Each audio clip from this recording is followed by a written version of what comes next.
Hello and welcome to Disclosure Network New York, a meeting on Sunday, February 18th, 2018. I'm Nick Curto, co-founder and director. DNNY is a grassroots organization now celebrating our 17th year of providing 2 meetings a month throughout the year in Manhattan.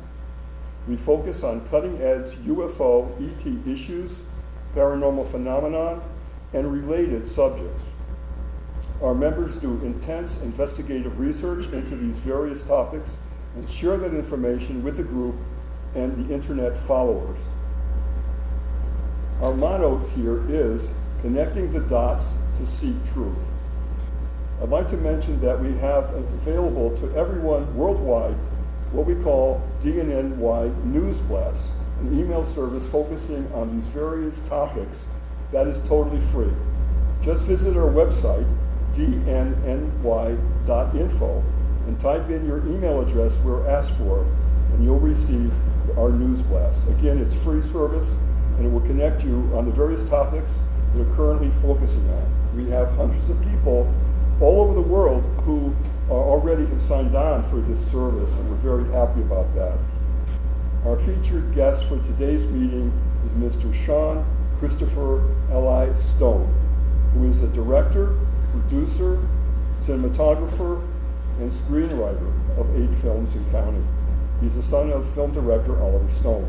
Sean has acted in 18 films and counting. Growing up in the film world, he has acted since childhood in films including The Doors, JFK, Natural Born Killers, and Wall Street Money Never Sleeps, before becoming a director in his own right with Greystone, a movie based on his experiences of exploring a haunted mental asylum. Sean is co-host of popular TV series Conspiracy Theory with Jesse Ventura. He has already done that. Currently, Sean hosts a television show, Watching the Hawks, on RT America, and with the show contributors of Terrell Ventura and Tabitha Wallace. And they examine the worlds of media, politics, and pop culture from very different perspectives. Sean is also the host of an online talk show, Buzzsaw, on GAIA.com. Sean has presently directed short documentaries on both Dixon and the Bush family's abuses of executive power. Sean is the author of a recent book, New World Order, A Strategy of Imperialism. He has also wrote a documentary about the post-industrial decline of America, the century of war.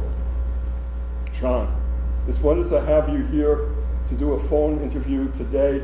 A very warm welcome, my friend. Thank you, Nick. I appreciate it. You know I'm a fan, and I just salute you so much for all the work that you have done and are currently doing. I want to just go through a few quick things early on in your life, and then we'll get to the big deal questions, okay? Sure. All right.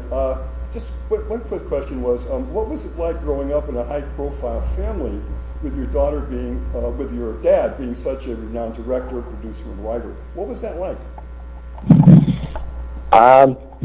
Well, it was interesting. I guess I was growing up I was born right simultaneous with his success with Platoon, and I cover a lot of this in a documentary that I made called Fight Against Time, which was a making of journey for when he was making Alexander. I was shooting behind the scenes, so I basically got into a bit of how our own relationship was tumultuous, because he was working nonstop for the first 10 years of my life, basically from like 85 till about 95, 96. He was doing 10 movies in 10 years. So it was a very, it was not really about the celebrity style. It was really just the work of that, as you can imagine. Each film takes at least 3 to 4 months to film on location, plus prep time, plus editing. So it was more actually, like, for me, it was growing up, being on sets, being immersed into sort of this make-believe fantasy world that was a lot of fun as a kid. And then balancing that with going to elementary school, having the normal life, having friends over, going to gymnastics class, and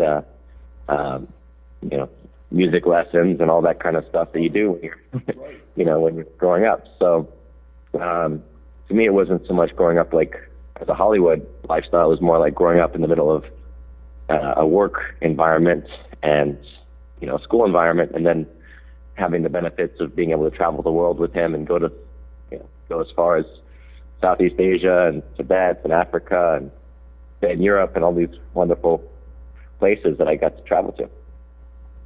That's a lot. It's a lot for anybody, especially a child growing up. That's a huge amount.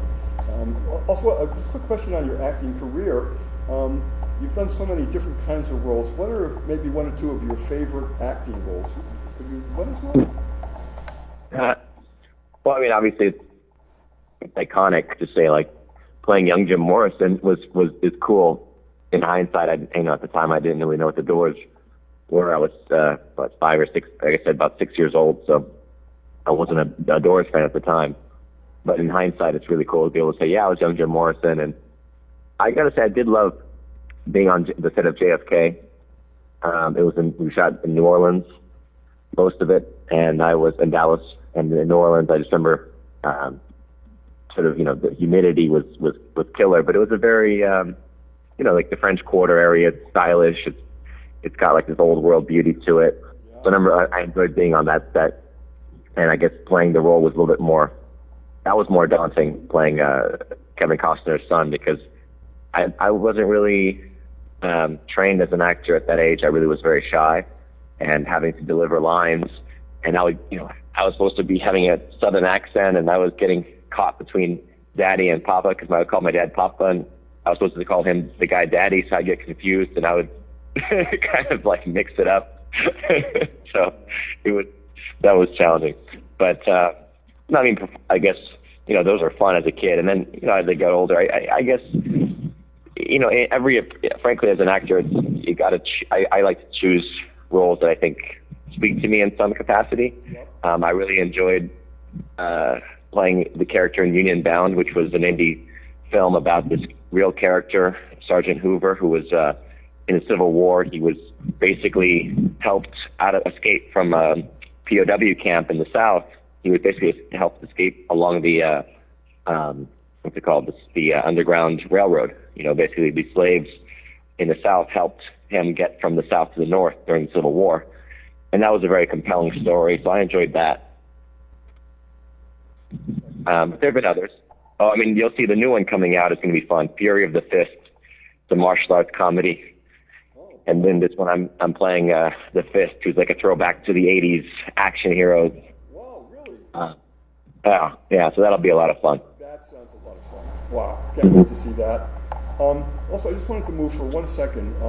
Especially in the last year, as you well know, there's been so many stories about Hollywood and pedophiles in the film industry, and the young children, the young actors who have been exposed to things like that. I just have to touch the subject. In your life, have you ever had any of those unfortunate experiences, or anybody around you that was like that? I didn't personally experience that, but I've been aware, I guess. When did I first become aware of these kind of things? For me, I was very sheltered, frankly. Even though I was traveling a lot and being a lot of sets, my mom was always, there and just sort of constantly with me. So it was not like some of these kids who just get. And my mother really wasn't pushing me to be an actor. A lot of these kids, I think, are being pushed to be famous. And so what happens is your parents, I feel like, either they either are ignorant or they understand, like, you have to go along to get along, and I don't mind sacrificing my kid for fame and money. Yeah, oh boy. And so they're pushing kids into, stardom, and basically putting them with casting directors or producers who are notorious. It's, just odd. I mean, if you're sending your kids to, like, have the producer's house for a sleepover, or for like a kids only kind of party, and I don't know. I mean, you got to be pretty nuts. But there are a lot of parents that are like that. They just don't. They just want the money. They don't care. They're willing to sacrifice their kids, I think. I feel bad for the kids in that situation like that. Also, just wanted to ask a question in that general area. There are times, I know the music industry has all the major stars in the music industry have Illuminati symbols all over their costumes and back of their sets, their jewelry. It goes on and on with their lyrics of their music. Yeah. I don't know if the Illuminati is that prevalent in the acting industry. Do you have any comment on that? You know, with the Illuminati, I think that word is like basically it's a good catch-all, because what we're talking about really is ritual magic, high forms of magic that interact, allow people, sorcerers, magicians, and others to interact with spirits, right, that are non-embodied entities in our realm.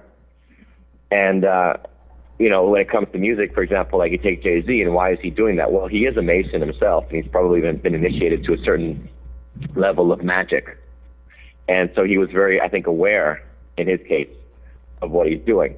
Sometimes musicians are tapping into things just because the nature of music and how much of a conductor I would say it is. It's like like electromagnetic frequencies in it, and it's already opening up portals and realms to other worlds. And so I tend to believe that just in the course of making music, you can activate parts of your brain and parts of your consciousness parts of your brain allow your consciousness to shift, I should say. And you start to tap into other realms, right? Yeah. And next thing you know, your other entities are taking over. They're coming in through you. You might have dreams and things like this. Dreams are usually a good indicator, I think, of entities. Sometimes the selling of the soul doesn't happen in the physical world. It's more in a dream state, that you'll find yourself, basically encountering dark entities and either giving in or making a deal with the devil or whatever it is. So I tend to think that music is more conducive to that practice. Yep. But then within Hollywood, I'm sure that there are also many magicians operating, because the screen itself is like a bit of a portal, and it does present this opportunity to invite new forms of thinking for the audience. So you will have a lot of magicians who I think are making films, whether in the writing phase, directing phase, producing phase, studio level, acting, who are basically under the control of certain entities. Okay, yeah, that makes sense. Here we go. Yeah, that kind of leads us right to my next question, which is, if you would give us a point of view about some of your UFO or paranormal experiences. I know you've done some work in films on that. Could you share some of that with us? Man, I don't even know where to go. I've opened up 3 hours up, I know that, but maybe just a couple of my points. It's so complicated. Yeah. What I could say is that I first was introduced into this realm via Greystone, which was a mental hospital in Jersey. It was destroyed a couple of years ago, but it was massive, and I felt like it was a portal. When I first walked in, I was shocked because we broke in, the lights were on, all the lights were on, the furniture, everything was there, as though someone was the energy was keeping the place intact, right? And at the time when I walked in, I really was uninitiated to masonry. I was uninitiated to the esoteric realm. I'd read books, and I'd been interested in magic for about a year or two previously. I would say maybe 2 or 3 years prior, I'd been starting to get into magic, as far as reading about Crowley and reading about different ideas about magic and the history of it. And Greystone allowed for me to have a direct encounter, as though you're opening a door and walking into a place. And later I came to realize I had dreamt about Greystone when I was a kid, like long before I was ever there, but I had dreamt about that kind of labyrinth. And it was it was almost like it was I'd say presentient, or it was a presentient awareness of my future going through this labyrinth. And that's really the way I was trying to explain to people, is that when you enter this realm, it's like entering the labyrinth, and you can get so lost in the maze of it, and you can get caught up by the Medusas, basically, the Medusas and the Gorgons and the other entities that are there basically as guardians and keepers of the place. But if you can navigate through that and keep your focus, you will get out the other side. And you know, which is really, there's only one exit to the labyrinth, and that's to go right into the heart of it. And that's to say, going into your heart. So for me, the journey was, you know, years of having everything from demonic phone calls, you know, 666 numbers that they want my soul, you know, being spied on and watched at different, you know, whether it was in New York City at my dad's apartment there, or, you know, here in LA by the coast. I had phone calls of entities that were clearly watching me, knew who I was with, knew what I was doing. And I can't say for sure, maybe it was NSA, but it would seem like, you know, it seemed more like, you know, interdimensional beings of some nature, or like some, even if it wasn't human voices. So it was very, you know, it was just a very spiritually activating time in my life that led me to really embracing my faith in God and the one Creator, and to have that practice, that spiritual practice, to navigate, because that's really all that we have in this world, which is it seems to be a world that's controlled by entities that are not human, and a lot of them are dark, a lot of them are into the manipulation and the illusion of the physical realm, and they love the sensuality, the sexuality, the high of it, the drugs, all this, the hedonism basically that's warned about, you know, the Babylonian type of hedonism that you partake in too much, and with abandon recklessly, really empowers the dark side. And I think that's what we have right now, is a world that's too empowered, that empowers too much of the materialism, and has lost perspective of the spirit, to the place where, you know, people, you know, if people pray 5 times a day like Muslims do, it's like they're scoffed and laughed at. I mean, it's like, it really is twisted if you think about it. Yeah, oh boy. Yeah, you see some of that even in New York City, when someone in one of the food carts or something, and they could be anywhere, and they put down a rug and they're facing and they're doing prayer. I'm always impressed of their courage and spirit to do that, and then they go back to their regular job. Yeah. So, yeah. Dr. Stephen Greer, we recently had a wonderful interview with him on the phone, and he had stated again that the false ET invasion has been planned for many, many years, and the cabal will launch it soon and scare all the nations of the world to be forcibly brought into the New World Order. He stayed by that and said he feels as though it's closer than it ever has been. Do you have any thoughts on that? I think the New World Order is here. It's the irony. Okay. It's already here, which is to say, not about like, I mean, look, I don't know the spiritual ramifications of the New World Order. I can't tell you for sure that it's about, you know, Dajjal, the Satan, you know, being the controller of the world. I mean, maybe Trump is that. I don't know. But the point is, to me, the New World Order, insofar was about globalization, world governance, basically a sort of corporatocracy in a sense, right? Like the real nature of like this democratic rule of law order is corporation. It's corporate. It's corporations that you can basically decide, well, I can vote with my dollar, and if I boycott Walmart, that's my freedom, and if I go buy products from Walmart, then that's democratically choosing Walmart to be one of the biggest corporations in the world. And if you look at just how 8 people have as much wealth as half the planet, and 170 corporations own basically 40%, or not control, let's say not own, but control 40% of the globe's wealth, then we're in it. We're in the New World Order. We've got this pyramid of power and ownership that's beyond what happened in the 19th century. I mean, we thought the 19th century was bad as far as the extremes of, inequality. And we're in worse inequality now, but it's masked in places like America because of the credit situation, where we issue the banks issue these tremendous amounts, credit cards and debt, for everything from schools to healthcare. But if you actually were having to pay that, no one would ever be able to pay off their school and health debts, or, most nowadays their mortgages and car payments. I mean, everything adds up because of the inflation, right?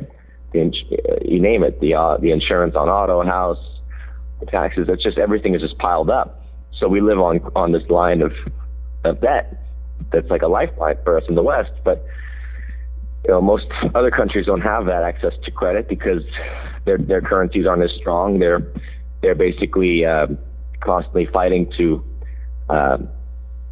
pay off their debts, or let's say they're trying to match the dollar, right? Most countries currencies are weaker than the dollar, so they're constantly exporting goods to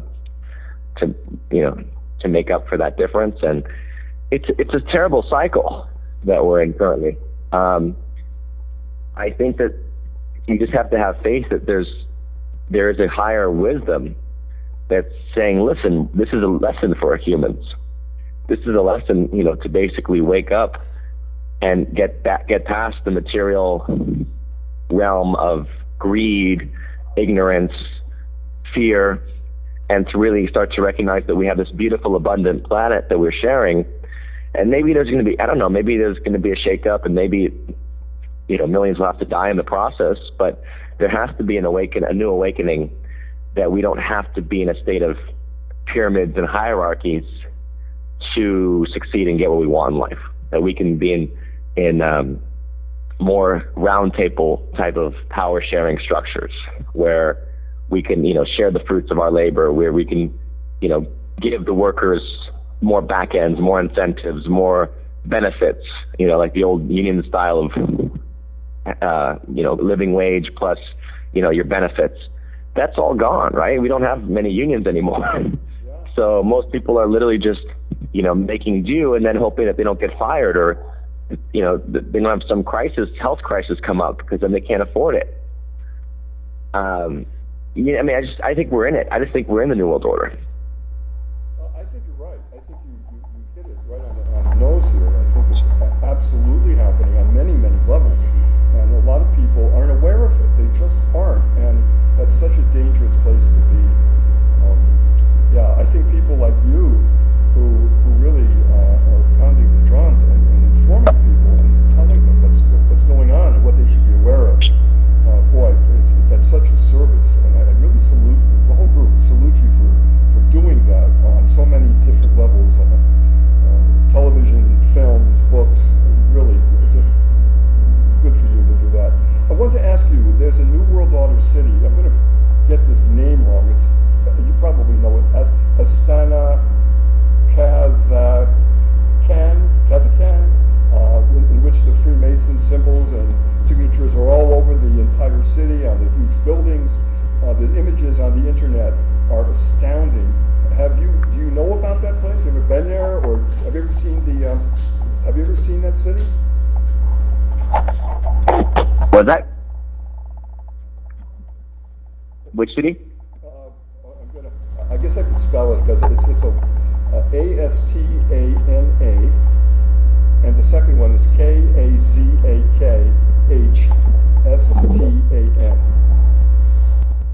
Where is it? It borders on Russia, and it's in the middle of that huge area. It's Astana. No, I don't know it. I just saw some photographs of it, and it's just got huge amounts of Illuminati, Freemason symbols on the huge buildings. You can't turn a corner. It's all over the place. It's a multi-billion-dollar city being built right now, and the copy says it's the New World Order city of the future that's being constructed right now. And I just was wondering if you had any thoughts on that. I'll send you some links to it if you like. I don't know it. No, I don't know anything about it. And I'm sitting here watching this Goodyear blimp. This Goodyear blimp is like parked overhead, and I'm just like, I never see the Goodyear like hanging out like this. I guess there's something watching us right now. What a surprise, Sean. What a surprise. But I like the Goodyear. Yeah, there we go. It's a good symbol. It's probably an interdimensional being. Sometimes I wonder, I wonder about the whole like transformer concept. What we think is a plane could be an alien. Yeah, well, it could be a lot of things. We all know that, and it's getting worse. Okay. On the Jesse Ventura conspiracy theory that you were a part of for, I believe, a good 3 years, at one point you mentioned that you said sometimes the Illuminati call you, but you can't Yeah. call them back. And then Jesse, I believe, went on to another subject, and I'm thinking, wait a second, no, ask Sean more about that. Could you give us a little more on that? Well, I told you, it's partly to do with the demon calls, and it started when I became a Mason. When I was first initiated in Masonry, I got phone calls at night, and yeah, I mean, they had known everything that was going on in the lodge, and they were just kind of saying, essentially, you got to come home, we're the fallen ones, that kind of thing, and I told you, they called me for like a couple of years thereafter. Contacted my lodge brother, who was the person that initiated me. I think he actually got kidnapped one day. That was pretty funny. He got kidnapped on Mother's Day, I think, and we were both summoned to be at this place in New York City at like 5 a.m. or something, and I wasn't in town, so he went alone, and they black bagged him and put him in a car and drove him around, and he disappeared. I tried reaching him that day, and I got someone else saying, where are you, on the phone. I'm like, I'm in Los Angeles. And it's like, where is Alex? And this voice was like pretty pissed off. I'm like, you guys supposed to be Illuminati? You don't even know where I am? That's not good. Whoa, that's too much. So afterward, he told me that when he got home, like late that night, that they had basically taken him just for hours.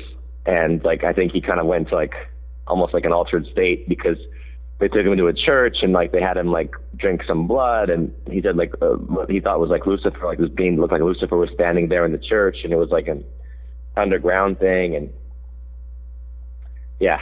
Wow. Okay. I had to touch on that. It was just such an interesting subject. Another idea I wanted to run past you is that we've heard various people prominent in the UFO community talking about the fact that they believe if we really got into some serious situations with, say, nuclear threats happening or going to happen very, very soon, that ETs would step in and stop it, because it would also affect them and other dimensions. We know from actually cases that have been verified that UFO starships have been over some major installations and literally turned off all the nuclear weapons, all the missiles that they said could not be turned off. No one could ever do that, and yet whammo, totally turned off. No, I've heard that. Right? Yeah, I've heard that quite a bit. What are your thoughts on that? Do you think that it is possible that, from what you know? Oh yeah, and this is why I don't really. People have told me that their dreams are about, basically nuclear destruction and nuclear holocaust, and I always say I'm not really worried about it. I actually had a dream that there was at one point a decision that they said, look, we have to contractually drop these nukes. We're going to drop them right here on the border region of Russia and Mongolia, where there's not really anybody living, and we're just going to sprinkle them some there, But it was just like for show. It was really interesting, because my gut has always been, it's not as bad as people think it's going to be. This awakening, this cleansing process, it's not as bad as many people have feared. I used to think it was going to be really bad. My visions of it were terrible the New World Order was really ugly. The visions I got were in the late 90s. And at that time, I was like seeing the sort of the New World Order, basically the rise of all these countries to destroy America and overthrow it, and ultimately create like a one. Because the idea was, the vision I had was that America was going to create a one world government system under Lucifer, under Satan. Yep. And this is all before I had read anything about it. And then basically Satan would then use the one world government systems and basically empower the rest of the world to destroy America, and then unleash sort of like a nuclear holocaust upon the planet at that point. And this was pre 9/11. So my gut, everything was just like really, really dark around that time period. I got so sick when Bush won the presidency, and like that whole time, 2000, 2001 was just like a dark time for me. So when 9/11 happened, so when 9/11 happened, it was more like, okay, here we go. This is not going to be good. And sure enough, the 2000s were just bleak and ugly and fear-ridden, and just I hated the 2000s. But it's like at every turn that we could have had, like World War III, like when Israel invaded Lebanon in 2006, I remember that feeling of this is World War III coming, and then I've like just consciously projected energy there, and next thing you know, it was like it all came to a head, and it calmed down. And it's like ever since then, I've just noticed like we've been able to defuse these things. 2012, like the drumming the beats of war against Iran, all of a sudden it shifted and it became peace talks. So it's like I'm not worried about it, because I just feel like there's enough. The light is strong enough that it will prevail. It's inevitable. So even if it takes longer to get there than we'd hoped, it's just I don't fear these these destructions. It's almost like they get converted. Oh, we have to create there has to be some kind of effect. Well, let's create an earthquake. An earthquake is much better than a nuclear blast, right? It makes me wonder even about that, the false alarm of the West Coast when they said the missiles were coming up to us from North Korea. Oh, yeah. Remember, they said, oh, it was a false alarm. Yep. I think it was another timeline, on a different timeline that happened. But we shifted the energy. So I'm very positive. I'm very optimistic about our future. I'm glad to hear that. Because, I mean, even you were telling me, remember, at one point you were very worried about New York and being in New York, and I just said, I'm not worried about it. You actually calmed me down. I do thank you for that.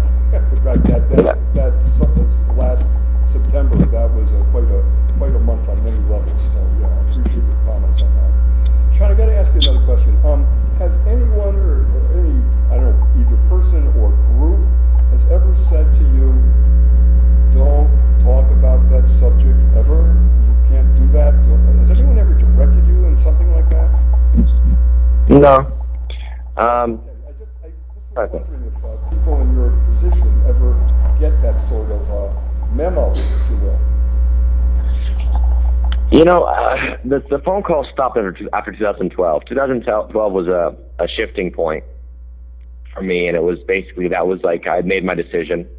And I think most people had to, I always say, look, the souls were already judged. In 2012, it was already decided.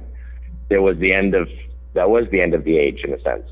And we've been in a 6-year incubation period, which has a lot of things that have happened since 2012. If you think about it, rapidly shifting. I mean, things that we never thought of possible. Trump being the president, the downfall of all these tycoons and media personalities, right? I mean, things that we never would have thought, but have rapidly been going on, because it's all part of the judgment. Like the souls were already weighed, and now everyone's going to have to live with the consequence of where they chose to stand at the end of time. The time has already ended. We already took our stand. Now we're going to live it. Okay, I got it. Wow. This group especially deeply gets into UFO subjects on a very deep level. And one of the things we do, of course, is go on the internet, and there are people on the internet, David Wilcox, Corey Good, Richard Dolan, Linda Morton Howell, Charlie Hall, many others that are prominent on the internet talking about these subjects. And I'm just wondering, are there any particular people that you especially listen to and have credence with what their message is? Is there anybody in that group or others that you feel you listen to for the truth?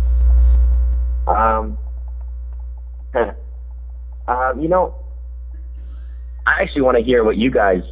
Actually, I'm really curious to be here because I do want to pick your brain a little bit before I get into the UFO stuff. I want to know what you guys are thinking as far as the UFO disclosure movement, what Tom DeLonge is doing, and for example, breaking that story on the New York Times breaking the story about the Bigelow aerospace relationship to the Defense Department and how they spent millions of dollars in the 2008 to 2012 time period looking into UFO stories and material. I mean, what do you make of all this disclosure? One, a few years ago, the group decided to go to Central Park. We went to the Cleopatra Needle at night, and we did a Stephen Greer meditation for about an hour. One of our members brought portable speakers, and we all did that. And after that, about 10 o'clock at night in Central Park, and the sky was clear at that point, and most of us stayed for a little while more, and then one of the more restrained members of the group screams, "Oh my God, look over there, look up over there." We turn around, and there's 3 white points, bright lights, 3 of them, that are in the sky. First they look like stars, but all 3 of them are moving in unison across towards where we were. And when we didn't know again if it was 3 separate things or one ship or whatever it was. Right. And then when it got over us, it stopped. It stopped. And here we are, researchers, and we had cameras and equipment, and everybody was so stunned that nobody took a picture. And then it stayed there for a little tiny bit, and then slow. Of course, there was no sound of any kind, and then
But come on, they've been in the skies longer than we have. I don't see how that's dangerous. I mean, have we ever heard of a plane hitting a UFO? So, I mean, this goes on. We have some members who have some more interesting stories too about seeing them very, very close up. One member of our group never considered that UFOs were real until one came so close to him. He said, I could see it. I could almost throw a stone and hit it. And he said, oh my God, was I wrong? And there it was, and there's no other explanation for it. We get stories like that. We have meetings here where we discuss things like that. It's amazing what's there when you're looking. Another friend was driving up in Maine, and he said on a remote road, and all of a sudden there was a roadblock, and soldiers were in the middle of nowhere, and said he had to turn around. He said, why? He said, because this is a restricted area. He said there was nothing that he could see. It was thick woods, but they said, no, you just have to turn around. You're going to take another road. We'll go around the area. No explanation. It was just that he couldn't go there. And these stories are all over the place. What's my question though is, what do you make of the Tom DeLonge disclosure thing? I mean, is this positive, or is this trying to basically stir up the UFO, like the fear of UFOs, or is it just, it's all part of the same endeavor, which is to wake people up? Okay, well, there's people on both sides of that fence, okay, that are in the room right now. You know what? Why don't you come up for a second, just briefly, if you will. We have one of the people here. Please. Go ahead. Just take a moment. Hi, Sean. My name is Marcy. Hi, I Marcy. actually looked at the financial structure of the Tom DeLonge thing, and it's a bunch of shell companies, which suggests to me it's either a tax scam, money laundering, or both. I think it's disinformation. I don't think it's the real thing. I think it's there to confuse people, and that's my take. Thank you, Marcy. Okay. Anybody else have a quick note they want to say? Okay, Julio, just a quick, maybe a sentence. Yeah. It can't be long. Okay, I was at the Cleopatra meeting on our first CE live with Nick Curto, and I draw these UFOs. They're different. It's a galactic concept of different worlds, and I have disclosure. I had all the people on ancient aliens. We're all talking about me. I was told. So, but they don't want me to let me share this with the world. Even Dr. Stephen Greer on August 10th, 2014, he saw this and refused to, like, have me as welcome as an ambassador to the whole world for everyone to see this disclosure. It's just sad and it's a shame that we can't get together and agree on this. So they're like want to be charlatans, to be fame and fortune on their own. They don't want their king to share other universes and a whole empire with our world. They just want these double worship to keep going. Thank you. Thank you, Julio. Julio has, in the past, been to major conferences and has gone out and said to people, come with me, and I think you're going to see something. And they have in the past. There's many people who verified that. So, and of course, Julio was there the night, like we said, in Central Park, where that happened to a group of us, too. So that's going on. Anybody else have a quick comment you want to say? Okay, hold on. Just your first name, okay, and then a quick comment. Go ahead. Hi, my name's Evan. No, I just wanted to say, I mean, to me, what's concerning about it is, why was he chosen, all this access and, to, this top secret material? That's the only thing I kind of question is why, grant all this access to, a rock star? That's just kind of something that was concerning to me, I guess. Okay, thank you. Okay, anyone else? Yeah, I mean, I would counter both those with Peter Levenda is involved with writing the books with him very heavily, and I think Peter's a very good man, a good writer, a good scholar. He's very open and balanced. He's not judgmental of the dark side, which can be dangerous. But at the same time, I think as an historian, as a researcher, he's top notch, and he's a man with integrity. So the fact that he's involved does indicate that this is something real. At the same time, I would say, why give it to a rock star? Well, why not? Because if Tom is, has a voice, which, he does have a fan base, and he's into this world, as we know, many rock stars historically have been, but he's willing to lend his interest to actually potentially, discrediting himself and making himself look like a crazy person. I think more power to him in the endeavor. So, the shell companies I can't speak on, just because I feel like, I don't know. It depends on how who wants to pay taxes, right? I don't know how he's doing, how he's organizing this, perhaps for his own covering his own informants. And sometimes he has, there's a lot of insiders that they're coming forth. It might be more conducive to secrecy. But at the end of the day, I think it's serving the same agenda that, listen, I've heard plenty of dark stuff about Greer, to be honest with you. And I think it's serving the same agenda that, Greer and Steve Bassett and others have been working at, which is, hey, we want people to wake up to the fact that we are in an interdimensional universe. And yeah, I mean, it's interesting to me, actually, because at the end of the day, I don't really take my research from any UFO scholar.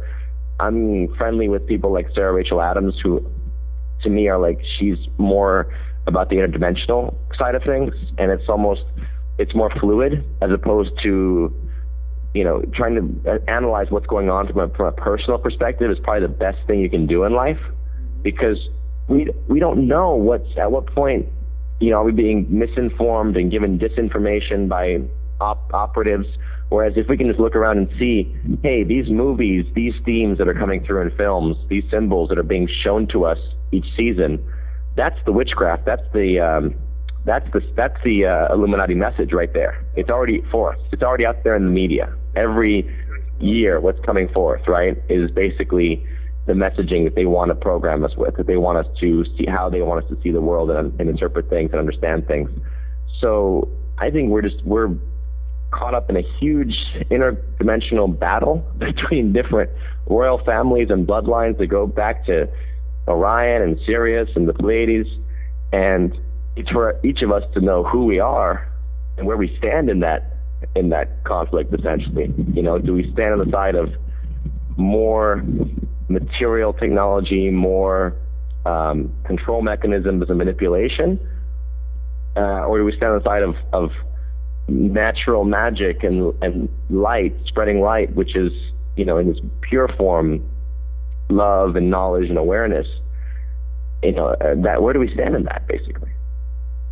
The lines are drawn. It's very clear that there's lines in the sand that are baiting us, setting us up, and setting us up for if there's going to be a false invasion for the reasons we just discussed earlier. That seems to me as though that's in room to that. It's putting those ideas in the mass media of this is a real possibility. So if it were to happen, it would seem almost logical. We got another member of the group wants to do a comment. Sean, hold on. Say your first name. Hi, I'm Rena.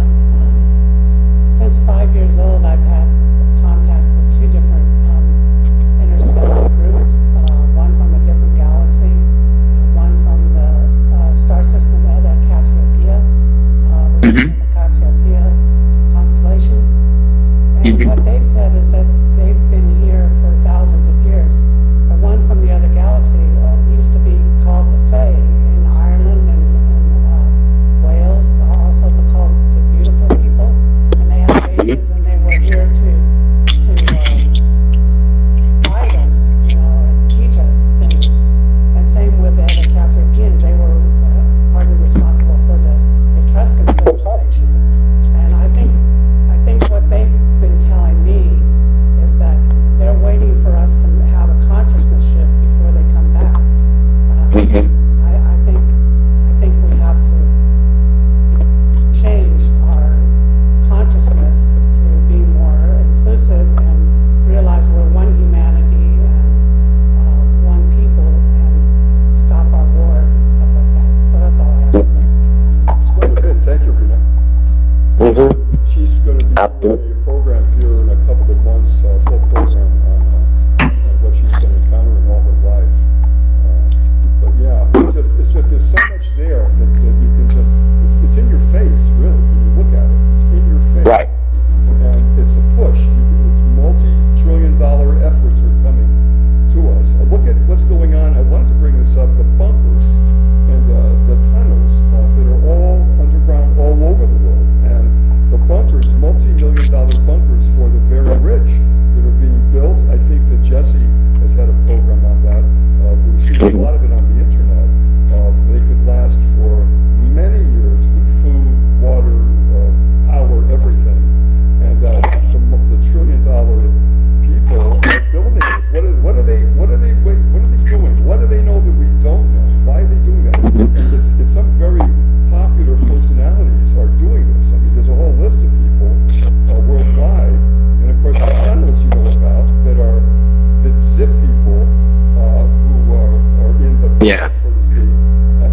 high-speed trains. And you can see some of the on the internet. You can see some of the super powerful, gigantic drills that they're using and have been using. And I remember there was a place in the Midwest where the people were very upset because they said, "We're hearing something, we don't understand it." Some of them were so upset with these noises, they sold their property and moved. And Right. the government was I remember the government was denying that. No, this must be your imagination. I think it was the tunnels that were being done right in that vicinity that they were listening to. You know, I mean, we know the tunnels exist, and who is paying for that, and how vast is it? Did you have any idea on that?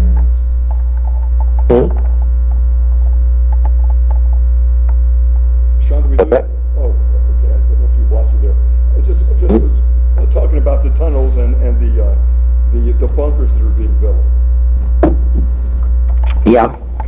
I mean, I think it's part of a secret space program. Catherine and others have talked about this. Catherine Austin Fist, talking about up to $40 trillion gone missing from the federal government, and in different ways of siphoning off money, but that can be used towards the secret space program, which could entail a whole fleet in space. It certainly entails all these underground bunkers we're aware of, right? There's a lot that we're aware of, and there's plenty more, I'm sure, that we're not. So, yeah, if you're talking about trillions of dollars that's gone missing, you could certainly build cities with that kind of money. But I don't, at the end of the day, I don't know what it means. Are they in an intergalactic battle every day, or are there threats that we are not aware of that maybe they are? I mean, this is beyond my pay grade. Okay. It's just that that's one of those questions that come up that obviously there's something going on. Obviously there's a multi-trillion dollars being spent on this, and how it's being funded and who's behind it. Very interesting stuff to look at. The New World Order, do you think that they have in the past or currently communicating with ETs? Do you think there's a link like that? Well, that's what I told you from the beginning about the Illuminati, that they're non-dimensional, they're non-embodied entities. Sometimes they have physical bodies, and we can see them occasionally, but for the most part, I think we're talking about interdimensional realities. So if the ancient notion of magic and sorcery and all this was correlated with conjuring these entities, right, then of course they've been in contact with them, sometimes in more physical form, sometimes in disembodied forms. But that's essentially, I think, what we're looking at is a long history of alien contact that has helped inform human technology, the rate of our technology evolution. There's just a lot of factors. I think all of history has been a relationship with the non-terrestrial. Yep, absolutely. And some of those non-terrestrials, but not some of those non-terrestrials. Actually, okay, look, humans may have been created in this form, recreated on Earth. Our souls go back to much more ancient worlds. On this form, in this Earth, we may have been recreated. And there are other entities that have existed here, right, and lived here, different peoples, ant peoples or reptilians, and, you name it, dragons. There's all kinds of beings that have been on this planet at different times, and some are still probably here and living underground, or taking a new form, which is more cloud-like, which is to say, ethereal. But it's like the evolution of, all the universe is based on evolution in some form. And so this is our journey now. It's our time to work on our evolution towards a new form of consciousness and seeing the world. Absolutely, has to be done, and hopefully will be done. This has been the fastest hour. It's been like, I can't believe we're already in the 3:30 here. Wow. I would ask in the future if you have a spare hour at some point. We'd love to do a part 2 of this, because there's so many other questions here that we would love to discuss with you. And The last question, though, I would like to ask you what your projects are current and in the near future. What is going on? I would just say, okay, so I mentioned Fear of the Fist is coming out in late May, to a limited theatrical. If anyone's into martial arts movies, comedy, it's an anti-politically correct film, and it's going to be a lot of fun. I'm in it with Danny Trejo, Richard Grieco, Michael Dudikoff, Tom the Dragon Wilson, Bill Goldberg, Ty Mock from The Last Dragon. Just go down the list of iconic guys from across the decades. You'll see a lot of cameos in it you'll recognize, and so it's a lot. It's just a fun time, really creative, off the wall movie, and that's coming out May 25th. And then I can say that if anyone wants to spread the word in Australia, I'll be down in Australia and New Zealand as of next week, doing a speaking tour. So it's Info Reset is the conference, and we will be going from Sydney to Perth, Melbourne, Brisbane, and Auckland. So, yeah, if anyone has contacts down under, please let them know that we're doing the speaking tour, Info Reset speaking tour. Myself, John Perkins, Conchita Sarnoff. It'll be a good time. Wow, that sounds wonderful. Really excellent. Well, just Sean, just in closing, on behalf of the members of Disclosure Network New York, just bravo, my friend, with everything you've done and with the projects to come. You're a hero, and thank you so much for all your efforts. Guys?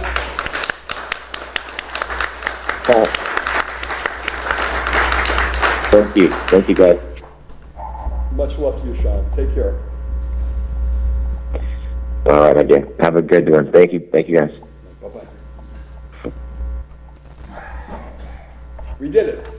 Wow, thank you. Wow. Woo!